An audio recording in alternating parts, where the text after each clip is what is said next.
दोस्तों, जैसा कि आप जानते हैं कि जम्मू कश्मीर एक ऐसी रियासत है जो पिछले कई दशकों से आतंकवाद से जूझती चली आ रही है, बेरोज़गारी की समस्या से जूझती चली आ रही है और साथ ही में बेरोज़गारी के साथ साथ यहाँ पर जो मादक पदार्थों का जो सेवन जो युवाओं में बढ़ रहा है वो चिंतनीय है, अति चिंतनीय विषय बना हुआ है। और इन मादक पदार्थों से इस राज्य को मुक्त करवाने के लिए टीम जम्मू एक ऐसा संगठन था जिन्होंने ये पूरी कोशिश की है कि किसी तरीके से युवाओं को सही रास्ते पर लाया जाए, युवाओं का मार्गदर्शन किया जाए। और अभी जो हाल ही में एंटी नारकोटिक्स टास्क फोर्स का जो गठन हुआ है जम्मू कश्मीर यूटी सरकार ने जो किया है, और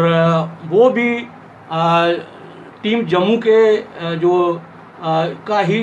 मांग थी कि उनकी मांग ये रही कि अगर जम्मू कश्मीर में अगर मादक पदार्थों की तस्करी पर नकेल कसनी है, जहाँ तस्करों पर नकेल कसनी है या फिर युवाओं को बचाना है, तो इसके लिए एक स्पेशल विंग बनाया जाए, एक अलग से एक गठन किया जाए एक विंग का। तो ऐसा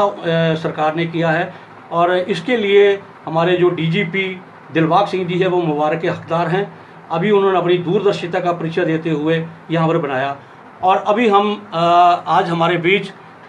टीम जम्मू के चेयरमैन और जम्मू कश्मीर के बड़े वरिष्ठ पत्रकार जोरावर सिंह जमाल हमारे बीच हैं। उनसे हम जानते हैं कि अभी जो इसका एंटी नारकोटिक्स टास्क फोर्स का जो गठन हुआ है, इसके बारे में आप हमें बताएं कि इसका किस तरीके से आने वाले टाइम में इनका काम होगा और किस तरीके से आप देख रहे हैं कि ये आने वाले समय में समाज में कुछ नया परिवर्तन लाए। जैसे कि टीम जम्मू ने ऑलरेडी पुलिस के साथ कई संयुक्त तरीके से अभियान छेड़े हुए हैं। तो नमस्कार सर जोरावर सिंह जी, आपका आप यहाँ आए। जैसे आपने बात कही है कि एंटी नारकोटिक्स टास्क फोर्स का गठन हाल ही में कुछ दिन पहले हुआ है। मैं समझता हूँ कि टीम जम्मू प्रोविंस के जितने भी वॉलंटियर्स हैं, जब हमने ये अलख जगाई, जब हमने ये मुहिम शुरू की नवंबर 28, 2014 को, तो उसके बाद देखते ही देखते हमें लगा कि जो लोकल पुलिसिंग है वो ड्रग माफिया को उस तरीके से उस पर नकेल नहीं कस पा रही है, क्योंकि उनकी भी और उलझने हैं, उन्होंने और भी लॉ एंड ऑर्डर प्रॉब्लम देखनी है, पैटी क्राइम या और कोई समस्याएं हैं, लोकल इन्वेस्टिगेशंस हैं। फिर हमने ये गुहार लगाई और सरकार से, उस समय की सरकारों से ये मांग की कि फुल फ्लेज कोई ऐसा विंग बनना चाहिए कि जिससे ड्रग माफिया पे लगाम कसी जाए। और उसमें हमने ये सब्सटेंशिएट किया था कि क्या वजह है, इस just for the sake of demanding ऐसा नहीं था। हमने ये बात इसको कोरिलेट किया था, क्योंकि हमारा ये मानना है जैसे उग्रवाद यहाँ पे पनपा, टेररिज्म यहाँ पे पनपी, उसी तरह से टेररिज्म एक नई शक्ल लेके जम्मू कश्मीर में आया और उसको हमने नाम दिया कि ये नैर्को टेररिज्म से कम नहीं है। टेररिज्म के साथ साथ जो पाकिस्तान की आईएस एजेंसी है या जो एंटी नेशनल एलिमेंट्स हैं जो नहीं चाहते हैं कि भारत विश्व गुरु बने, भारत का जो युवा वर्ग है वो देश निर्माण में काम आए, तो उनको कहीं ना कहीं एक्सप्लॉइट करने के लिए ये नैर्को टेररिज्म जम्मू कश्मीर से शुरुआत करते पूरे देश में फैलाने की एक साजिश थी। हमने कहा कि उस समय भी 90 का दशक, आपको मना साहब याद होगा, आप उस समय पत्रकारिता में बड़े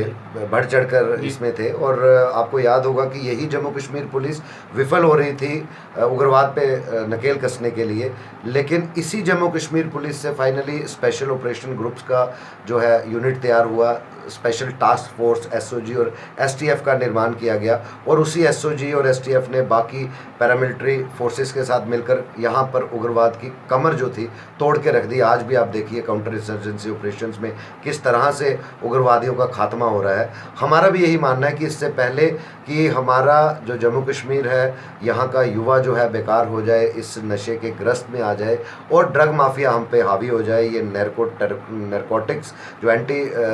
जिसकी हम बात कर रहे हैं, इससे पहले कि पूरे जम्मू कश्मीर में बिल्कुल ही फैल जाए, तो हमने ये डिमांड की थी कि उसी एनोलॉजी पे आप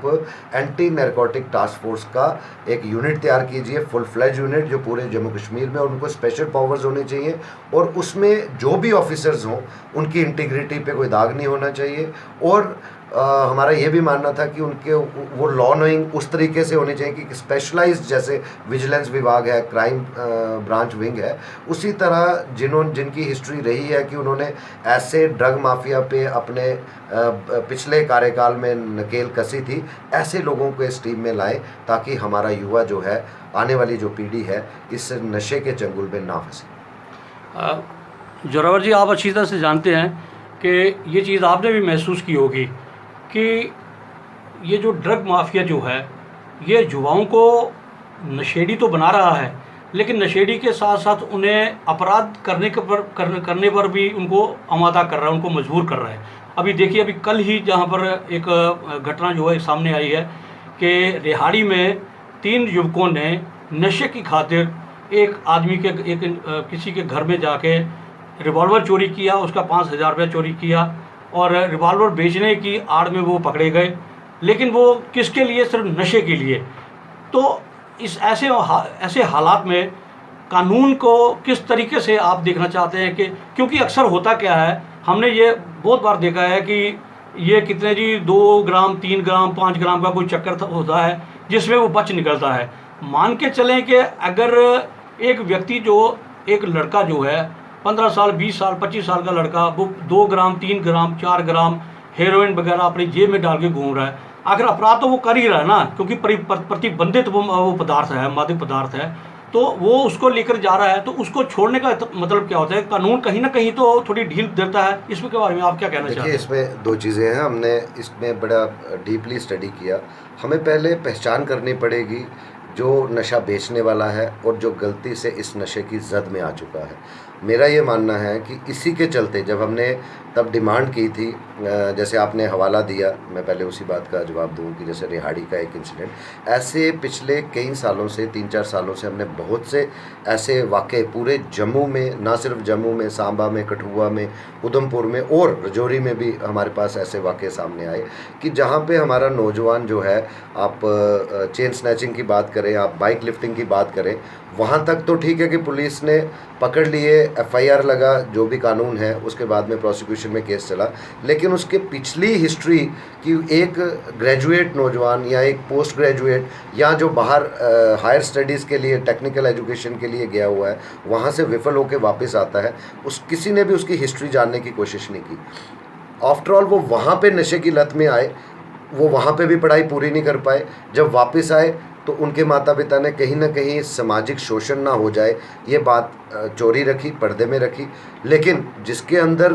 नशे की वो आदत लग चुकी है, वो नशे के लिए कुछ भी कर सकता है, क्योंकि जब तक उसको प्रॉपर रिहेबिलिटेशन सेंटर में जाके उसकी प्रॉपर इलाज ना हो, उसके कारण ही आपने देखा जम्मू शहर में या जम्मू डिस्ट्रिक्ट या जम्मू प्रांत में भी अगर आप बात करें, अर्बन एरियाज़ की आप बात करें, तो ज़्यादातर ये जो क्राइम्स होते रहे हैं, पैटी क्राइम्स, इसमें मेजॉरिटी ऑफ जो एक्यूज पर्सनस हैं वो कहीं ना कहीं उनकी जो हिस्ट्री है वो नशेड़ियों की ही रही है। इसलिए हमारा ये मानना है कि टीम जम्मू ने एक जंग तो जीत ली, जो हमारी डिमांड थी, हमने गवर्नमेंट को कन्विंस किया, हमने पुलिस विभाग को कन्विंस किया कि आज कितनी ज़रूरत है एक full fledged anti narcotics task force बनाने की। अब हमारा जो उसी के साथ जुड़ता पहलू था वो है कि जितनी से जितनी जल्दी हो सके डिस्ट्रिक्ट लेवल्स पे ऐसे रिहेबिलिटेशन सेंटर्स गवर्नमेंट की तरफ से खोलने चाहिए, ताकि जो बच्चा गलती से इसमें आ चुका है वो कहाँ जाएगा। अभी तक हमारे जम्मू प्रांत में एक recognised full fledged rehabilitation centre नहीं है। आपने देखा होगा, मैंने लगातार इस पे भी बात कही है,